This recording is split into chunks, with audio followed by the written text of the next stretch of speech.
saudara-saudari sekalian, berprofesi sebagai seorang dokter, tentu oleh kita semua, kita tahu bahwa mereka telah menjalankan kehidupan yang mulia. Karena seorang dokter mempunyai kesempatan untuk melakukan banyak sekali kebajikan dengan cara memberikan bantuan, menyembuhkan orang-orang yang sedang dilanda sakit. Tetapi untuk menjadi seorang dokter yang baik, seorang dokter yang bajik dan bijak, itu juga tidak mudah. Ada beberapa syarat yang harus dimiliki, terutama beberapa kualitas yang harus dimiliki seorang dokter agar dapat dikatakan sebagai seorang dokter yang pandai, yang cerdas, bajik, dan juga bijak. Nah, oleh sebab itu, dalam salah satu khotbah yang terdapat di dalam Anggutara Nikaya, yaitu Pancakanimata, dalam Gilanawaga Sutta Tutiya Upadaka Sutta, Sang Buddha memberikan penjelasan. Jika seorang dokter atau seseorang yang melayani seorang yang sakit memiliki 5 hal ini, maka dia tidak cukup untuk bisa melayani seorang pasien. Artinya dia tidak pantas untuk menjadi seorang dokter. Nah, belum mengatakan pancahi pikawe damehi samanagato, kilanu padako nalang kilanang upadatung. Wahai para biku, ketika seorang dokter atau ia yang melayani seorang pasien memiliki 5 hal ini, maka dia tidak cukup untuk bisa melayani pasien tersebut. Artinya tidak pantas, tidak cocok untuk melayani pasien tersebut. Kata Mehi Pancahi, apa yang 5? Nah, kita lihat satu persatu. Yang pertama adalah Nakpadi Balo Hoti Be Sajang Sang Widatung. Dia tidak mahir untuk membedakan obat. Artinya dia tidak tahu ini obat apa, itu obat apa, dia tidak tahu. Malahan yang dianggapnya sebagai obat, misalnya obat flu, dianggap sebagai obat kepala. Yang dianggap sebagai obat kepala dianggap sebagai obat flu, atau yang dianggap sebagai obat untuk pusing, malahan itu adalah obat untuk perut, untuk emah dan sebagainya. Dia tidak mempunyai kemampuan, tidak mempunyai kemahiran, tidak expert di dalam membedakan ini obat apa, itu obat apa. Nah, orang demikian ya jelas tidak cocok untuk menjadi seorang dokter. Nah, yang kedua, tentu ini sebagai dampak karena dia tidak tahu. Yang kedua, sapayang nak janati, asapayang upanameti, sapayang apanameti. Dia tidak mengetahui mana yang kondusif, mana yang tidak kondusif.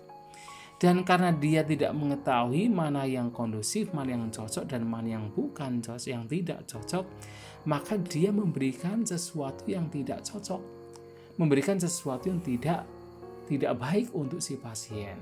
Sementara hal yang baik, yang cocok, dia tidak memberikan. Jadi karena dia tidak mengetahui ini obat apa, itu obat apa, sehingga apa? Yang diberikan juga obat yang salah, obat yang tidak sesuai dengan penyakit si pasien. Atau dia mungkin menganjurkan sesuatu untuk melakukan sesuatu terhadap si pasien, tetapi justru menganjurkan hal-hal yang membawa si pasien menjadi lebih sakit. Penyakitnya malah menjadi bertambah. Sementara hal-hal yang baik, yang sebenarnya kondusif, cocok untuk si pasien, malahan dia tidak menganjurkan. Nah, orang demikian, dokter demikian tentu tidak cocok, tidak pantas untuk menjadi seorang dokter. Nah, kemudian yang ketiga, Amisantaro kilanang upadati no metacito. Nah, Faktor yang ketiga yang tidak membuat seorang dokter itu pantas menjadi seorang dokter adalah dia melayani si sakit, melayani si pasien hanya demi untuk mendapatkan materi. No metacito, dan bukan atas dasar cinta kasih. Bukan atas dasar kasih sayang. Wah, ini bahaya. Apa bahayanya? Bahayanya adalah ketika si pasien tidak punya uang. Ketika si pasien kelihatannya kok tidak bisa bayar, tidak bisa membayar sakit yang dia derita. Lantas apa yang dilakukan? Ya, dia tidak mau melayani. Karena dia melayani bukan atas dasar cinta kasih, bukan atas dasar kasih sayang, bukan atas dasar supaya si pasien sembuh dari sakit, tetapi hanya demi materi. Dan dalam Buddhisme, ajaran Sang Buddha, orang demikian tidak pantas untuk menjadi seorang dokter, tidak pantas untuk menjadi seorang yang melayani seorang yang sakit. Nah, kemudian yang keempat, Jeguji hoti ucarang wak pasawang wak pantang wantang wak kelang wak niharitung. Dan dia adalah seorang yang merasa jijik, seorang yang merasa muak untuk mengambil niharitung. Jadi untuk mengambil seperti apa? Ucarang, yaitu kotoran. Jadi ucarang, kotoran, pasawang, air seni, wantang adalah muntahan, dan dia juga tidak atau kata merasa jijik, merasa muak untuk mengambil air liur. Padahal kalau orang sakit kan bisa mengeluarkan hal-hal yang tidak sedap, yang tidak baik, muntahan, air liur, karena orang yang sakit kadang-kadang juga tidak bisa buang kotoran sendiri, tidak bisa buang air sendiri ke toilet. Nah, kalau seorang dokter itu masih merasa muak, merasa jijik, ya bagaimana bisa menjadi seorang dokter? Bagaimana bisa melayani seorang pasien? Maka ini juga tidak cukup untuk bisa menjadi seorang dokter yang baik. Nah, kemudian yang kelima, nak padi balo hoti kilanang kali nak kalang damia kataya sanda setung sama dapetung samute cetung sampahang setung. Nah, ini menarik sekali. Nah, seseorang tidak pantas untuk menjadi seorang dokter kalau dia tidak mahir, tidak mampu untuk menunjukkan kata-kata dhamma kepada si pasien dari waktu ke waktu. Kalau dia tidak mampu menunjukkan, tidak mampu mengokohkan, tidak mampu memberikan semangat, dan tidak mampu untuk memberikan kebahagiaan melalui kata-kata dhamma kepada si pasien. Nah, ini menarik. Kenapa? Menariknya adalah bahwa seorang dokter itu juga harus punya kemampuan untuk berbicara dhamma. Paling tidak adalah memberikan semangat kepada si pasien. Jadi si pasien yang sedang down, yang ingin sembuh, yang sedang menderita karena sakit, nah seorang dokter yang baik, seorang yang melayani si pasien yang baik, ya tentu dia harus punya kemampuan bagaimana memberikan semangat, memberikan dorongan, bagaimana menumbuhkan confidence untuk supaya si sakit menjadi tenang, supaya si pasien menjadi lebih bersemangat untuk bisa sembuh dari penyakitnya.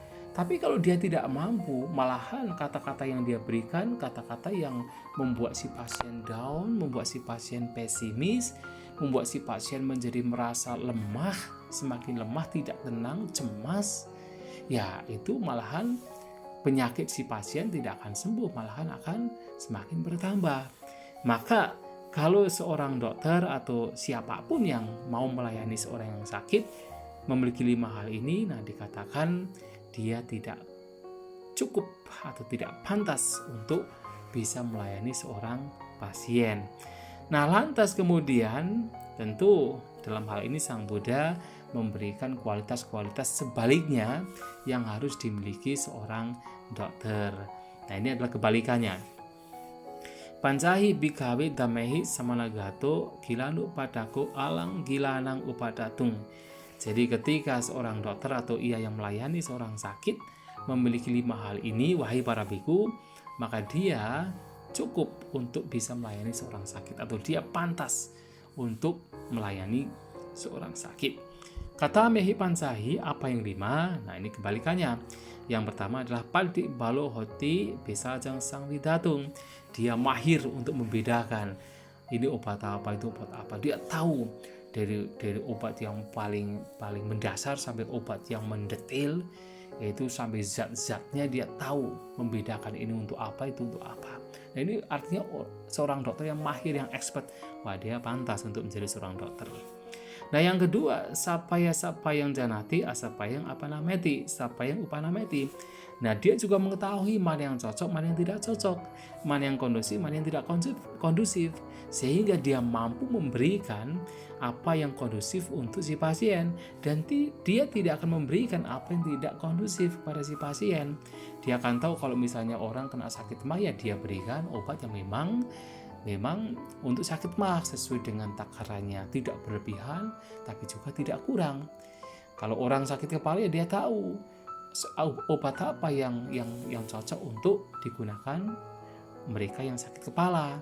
Nah, takarannya juga tahu, dosisnya juga tahu, seberapa banyak harus diminum obat tersebut. Nah, yang ketiga juga penting, meta cito gilanang upadati no amisantaro.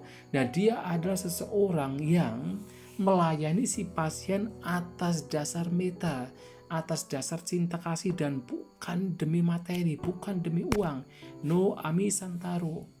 Nah, kalau seorang dokter memiliki kasih sayang demikian, betul-betul melayani si pasien hanya demi manfaat, demi kesejahteraan, demi kebahagiaan, demi kesembuhan dari si pasien, maka dialah seorang dokter yang luar biasa. Tidak hanya bijak tetapi juga bajik, tidak hanya cerdas tetapi juga dia seorang dokter yang memang mendedikasikan hidupnya demi kemuliaan. Nah, ini yang ketiga. Yang keempat, aje guci hoti ucarang wak pasang wak wantang wak kilang wak niharitung.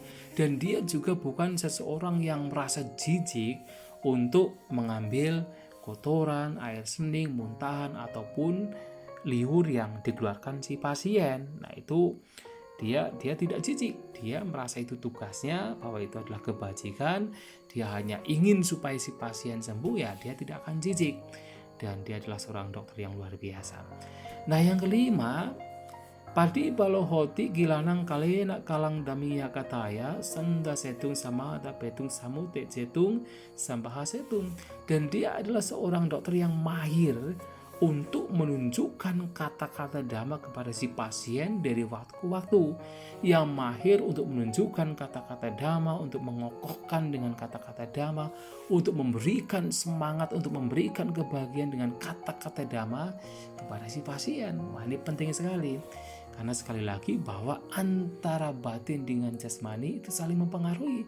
Kalau batinnya tenang, batinnya tidak cemas, batinnya tidak khawatir, tidak takut, maka fisiknya juga akan mudah untuk sembuh. Apalagi kalau memang sakitnya adalah sakit yang masih bisa disembuhkan.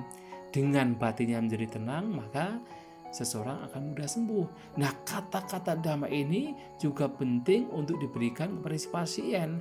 Paling tidak seorang dokter mampu memberikan semangat, memberikan dorongan, memberikan kata-kata yang menenangkan supaya si pasien tidak cemas, tidak merasa khawatir, tidak merasa takut.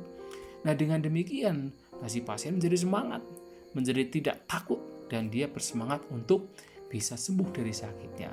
Dan walaupun seandainya tidak sembuh dari sakitnya, dengan pikiran yang tenang, tidak cemas, tidak khawatir, nah si pasien kalaupun seandainya harus meninggal, ya meninggal dengan pikiran tenang. Nah, itulah bahwa seorang dokter harus mempunyai kemampuan seperti ini, 5 kemampuan.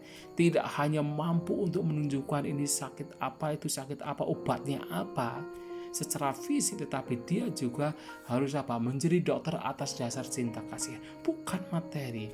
Dia menjadi dokter dengan kemampuan untuk memberikan kata-kata dhamma, memberikan semangat, memberikan dorongan kepada si pasien untuk bisa mempunyai pikiran yang tenang, pikiran yang semangat, pikiran yang tidak cemas.